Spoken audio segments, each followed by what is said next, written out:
केंद्रीय गृह मंत्रालय ने बुधवार को कहा कि कोरोना वायरस से लड़ाई के लिए नई गाइडलाइंस 4 मई से लागू होगी। गृह मंत्रालय के प्रवक्ता ने आधिकारिक ट्विटर हैंडल से ट्वीट कर कहा कि इन गाइडलाइंस में कई जिलों में विभिन्न प्रकार की छूट दी जा सकती है। उन्होंने कहा कि आने वाले दिनों में इससे जुड़ी जानकारी दी जाएगी। प्रवक्ता ने ट्वीट कर बताया कि गृह मंत्रालय ने बुधवार को लॉकडाउन की स्थिति की समीक्षा के लिए विस्तृत बैठक की। उन्होंने बताया कि लॉकडाउन की शुरुआत से अब तक स्थिति में जबरदस्त लाभ और सुधार हुआ है। प्रवक्ता ने कहा कि यह सुनिश्चित करने के लिए कि यह सुधार बना रहे, इसीलिए लॉकडाउन के दिशा निर्देशों का 3 मई तक सख्ती से पालन किया जाना चाहिए। लॉकडाउन की वजह से देश में फंसे प्रवासी मजदूर, तीर्थयात्री, पर्यटक और छात्र शामिल हैं, जिसको लेकर गृह मंत्रालय ने फंसे हुए लोगों के लिए एक नई गाइडलाइन जारी की है। नई गाइडलाइन के तहत फंसे हुए लोग अपने घर जा सकेंगे। बिहार, झारखंड, महाराष्ट्र जैसे कुछ राज्यों की मांग के बाद गृह मंत्रालय ने अलग अलग स्थानों पर फंसे हुए प्रवासी मजदूरों, तीर्थयात्रियों, पर्यटकों और छात्रों की आवाजाही के लिए नई गाइडलाइन तैयार की है। नई गाइडलाइन के तहत फंसे हुए लोगों को एक राज्य से दूसरे राज्य में भेजा जा सकेगा।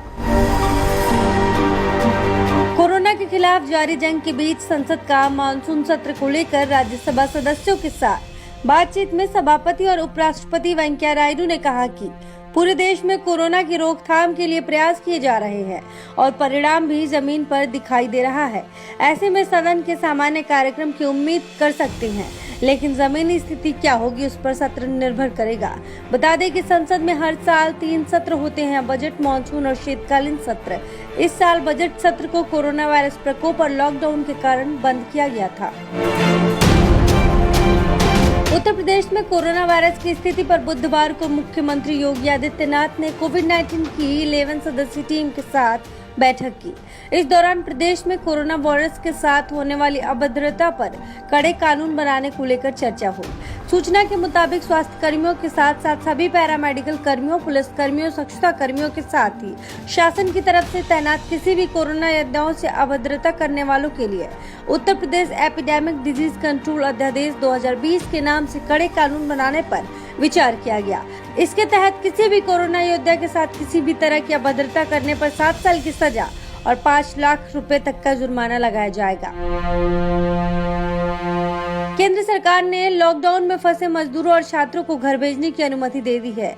इस पर राजस्थान के मुख्यमंत्री अशोक गहलोत ने केंद्र सरकार के फैसले का स्वागत किया। उन्होंने कहा कि प्रवासी कामगार मजदूरों को आखिरकार अपने राज्य वापस लौटने का आदेश मिल गया।